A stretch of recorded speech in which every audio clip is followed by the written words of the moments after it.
Zimbabwe is beaten and bruised, and those still at liberty to tend their own wounds can count one blessing: that they are not among the hundreds rounded up and paraded into court. In little more than a week, this nation has lurched back a decade to a time of brutal repression.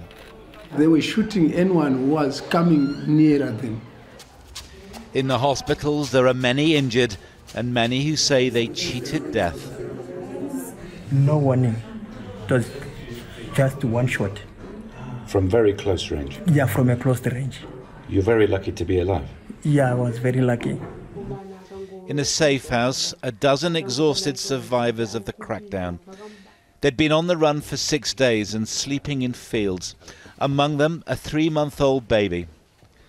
All the women tell me they've been sexually assaulted. There were 6 soldiers. 2 raped me, says Melody. They said it was punishment for joining the protests. My children were watching. Zimbabwe's Human Rights Commission condemns the wanton destruction of the demonstrations, but accuses security forces of systematic torture and random arrests in response. The protesters' barricades have been cleared away, but the anger and the fear continues to burn. Several people were shot in this area, and since then, at night, the army has returned to spread even more terror.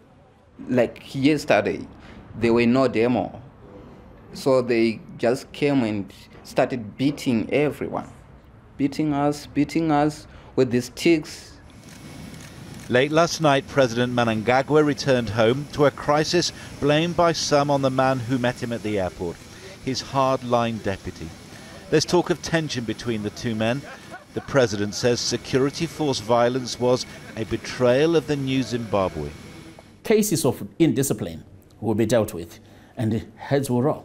So we expect, obviously, if there has been any rogueness from any member of the armed forces or the police, that will be dealt with. But how to deal with the grief of a young wife and a baby robbed of a husband and father?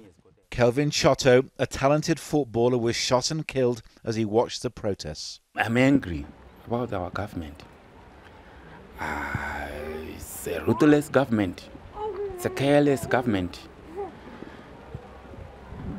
They don't value humanity.